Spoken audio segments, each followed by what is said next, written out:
hindi namin inaasahan yung laman nito. Hindi siya fiber, hindi siya steel wool. Ayan, kala mo syoko, charot lang. Meron tayo ritong Honda Click na pinakalkal rat lock to. Stock pipe to ng Click version 1 din. Meron tayo ritong JBT. Actually DIY na mga rat lock to. Ayan, papansin nyo. Ayan. DIY na rat lock. Ito TFC pipe. Ayan, DIY lang lahat to.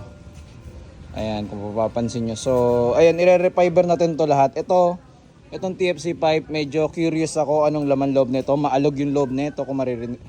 Alugin mo nga pre. Tayong mga lang. Ako nito yung JBT. Then, alugin mo lang. Takasan mo pa ganun, pahalang. Ayan. Kung may naririnig kayo, may kumakalansing. So, tingnan natin kung anong laman loob nito. Balik tayo mo pa, pakita natin yung TFC pipe. Ayan. TFC pipe tol. Ito na yung Honda Click version 1. Oh. Na kinalkal tapos ni ratlock. Ayan. Sinisiksikan na ng fiber. Ayan. So, hindi natin kailangan tipirin yung paglalagay ng fiber. No? Hindi natin kailangan tipirin yan. Kasi hindi naman malaking bagay. Hindi naman to big deal para tipirin. Ayan.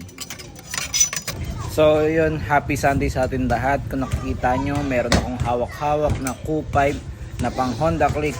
So ayan. Nagulat kami dito kasi hindi namin inaasahan yung laman nito. Hindi siya fiber, hindi siya steel wool, kundi foam. Ayan, kala mo syoko, charot lang.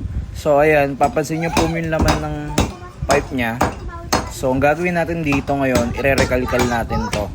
Papalitan natin ng fiber, babaguhin natin yung laman loob para mag-iba yung tunog at mas pogi na yung tunog niya pag kinabit na natin sa Honda Click. Ayan.